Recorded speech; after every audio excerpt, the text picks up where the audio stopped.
कहाँ सोया है चौकीदार। गैस सिलेंडर की कीमत भी 1000 के पार, कहाँ सोया है चौकीदार, कहाँ सोया है चौकीदार। पेट्रोल और डीजल की कीमत रही सैकड़ा मार, कहाँ सोया है चौकीदार। चाय बेचने वाला पूरा भारत बेच रहा है, इसी काम में हासिल उसे महारत बेच रहा है। रेल बिक गई, तेल बिक गया, बिका हवाई अड्डा, सब कुछ बिकता देख के खुश हैं अपने जेपी नड्डा। कहाँ सोया है चौकीदार।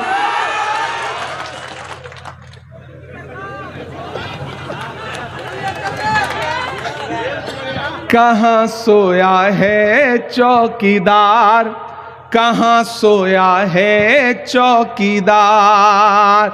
गैस सिलेंडर की कीमत भी 1000 के पार, कहाँ सोया है चौकीदार, कहाँ सोया है चौकीदार।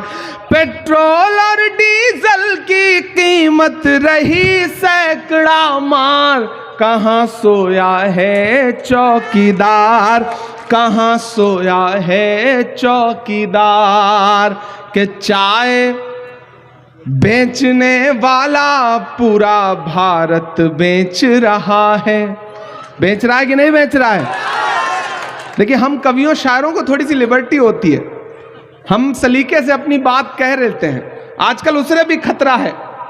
पोएट्री, आर्ट, लिटरेचर, कैसे सारी आवाजों को दबाया जा सकता है। हम करें बात दलीलों से तो रद्द होती है, उनके होठों की खामोशी भी सनद होती है। कुछ ना कहने से भी छिन जाता है एजाज़े सुखन, जुल्म सहने से भी जालिम की मदद होती है। इसलिए बोलना जरूरी है कि चाय बेचने वाला पूरा भारत बेच रहा है, इसी काम में हासिल उसे महारत बेच रहा है।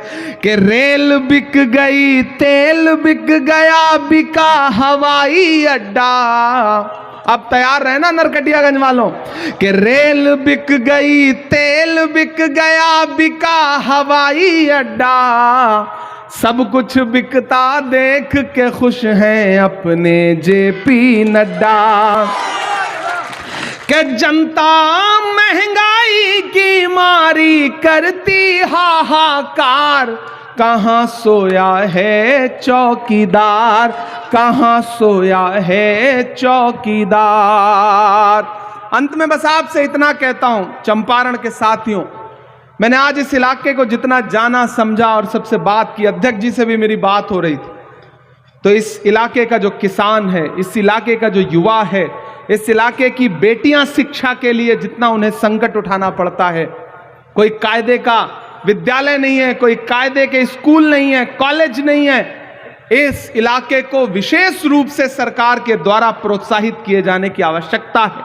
और मैं आपसे वादा करता हूं, संविधान बचाने, लोकतंत्र बचाने की इस लड़ाई में कांग्रेस पार्टी के साथ खड़े हुई है। आने वाले दिनों में जब यहां पे सरकार बनेगी तो चंपारण और उसके आसपास के इलाके के लिए हमें अपनी सरकार से भी लड़ना पड़ेगा। तो लड़ करके इस इलाके के लिए कुछ ना कुछ शिक्षा के क्षेत्र में विशेष करवाएंगे, ये आपसे वादा करते हैं। और बड़ी आशा और बड़ी उम्मीद के साथ ये कह के जा रहा हूं कि नफरत के कारोबार को बदलेगा ये बिहार। बिहार वालों, आपके नाम ये पंक्तियां हैं कि नफरत के कारोबार को बदलेगा ये बिहार। बिहार की ही बैसाखी है जो दिल्ली चल रही है, टिकी हुई है, खड़ी है। इसलिए ये पंक्तियां पढ़ के जा रहा हूं कि नफरत के कारोबार को बदलेगा ये बिहार, उस झूठे चौकीदार को बदलेगा ये बिहार, जुल्मत तेरे आसार को बदलेगा ये बिहार, इस बार इस सरकार को बदलेगा ये बिहार। बहुत शुक्रिया, बहुत धन्यवाद।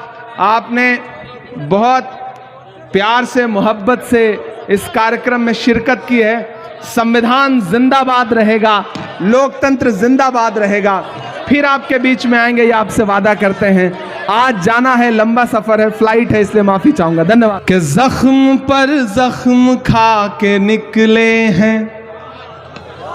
एक दिन पार्लियामेंट में एक साथ 146 सांसद सस्पेंड किए गए, क्योंकि हम इस देश के किसानों और गरीबों के मुद्दे पर सरकार से सवाल कर रहे थे। अखिलेश भाई, हम सारे लोग, राज्यसभा लोकसभा में 146 सांसद एक साथ सस्पेंड किए गए। तो जब हम बाहर निकले तो परिसर में ही, पार्लियामेंट के परिसर में मीडिया के साथी खड़े थे। उन्होंने कहा, आ गया स्वाद, 146 सांसद एक साथ सस्पेंड हो गए, आप भी सस्पेंड होके आए। तब मेरा जवाब सुनना। मैंने उनसे कहा कि आज अगर सस्पेंड ना हुए होते तो हमें यह लगता कि हमारा नाम बहादुरों में नहीं बल्कि बुज़दिलों में लिखा जा रहा है, क्योंकि हम मुद्दे पर लड़ते हुए सस्पेंड हुए हैं। और ऐसा सस्पेंशन कितनी भी बार हो, हमें कबूल है। तो उन्होंने कहा, आप शायर हैं, शायरी की भाषा में समझाइए। वहीं खड़े खड़े एक नज्म हुई थी, वो मैं आपको सुना देता हूं कि जख्म पर जख्म खा के निकले हैं हम, अगर मुस्कुरा के निकले हैं। जख्म पर जख्म खा के निकले हैं हम, अगर मुस्कुरा के निकले हैं। सर झुकाने का हुक्म जब आया, सर झुकाने का हुक्म जब आया, और भी सर उठा के निकले हैं, और भी सर उठा के निकले हैं।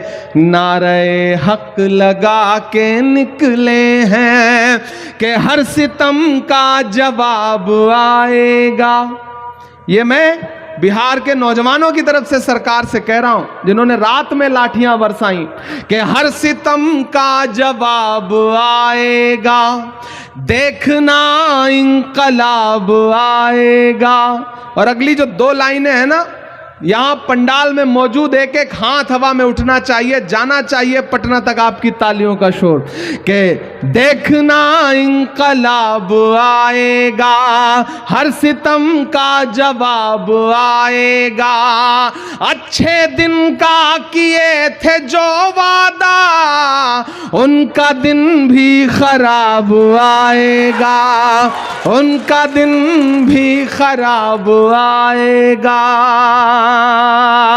कि झूठ के हाकिमों के चेहरे पर आईना हम दिखा के निकले हैं, नारे हक लगा के निकले हैं। एक बुनियादी अंतर समझिए सत्ता पे बैठे हुए लोगों का और हम विपक्ष में बैठे हुए लोगों का। आप नीतीश जी की, भाजपा की कोई भी रैली उठा के देख लीजिए, सम्राट चौधरी जी का मुंह इधर होगा, नीतीश जी का उधर होगा, अशोक जी का उधर होगा, कहीं से कोई गणित मिलता ही नहीं है। लेकिन एक अच्छी चीज यह है कि आप महागठबंधन के नेता जब भी मंच पे बैठे होंगे तो मुस्कुरा रहे होंगे। हम और अखिलेश भाई बैठे थे तो सुकून से बातचीत कर रहे हैं, बिहार की राजनीति पे हंस रहे हैं, खा पी रहे हैं, कोई तनाव नहीं है। उधर इतना तनाव है कि कब किसका मुलेठा खुल जाएगा, कब किसका गमछा उतर जाएगा, कब किसकी सरकार चली जाएगी, पता ही नहीं चल रहा है। इसलिए ये पंक्तियां पढ़ता हूं।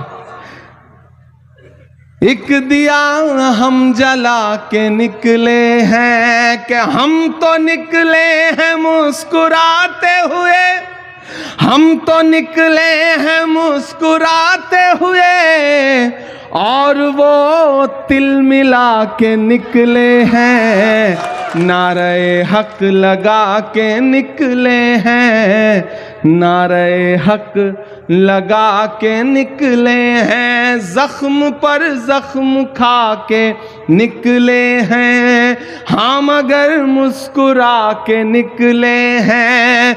सर झुकाने का हुक्म जब आया, और भी सर उठा के निकले हैं, नारे हक लगा के निकले हैं।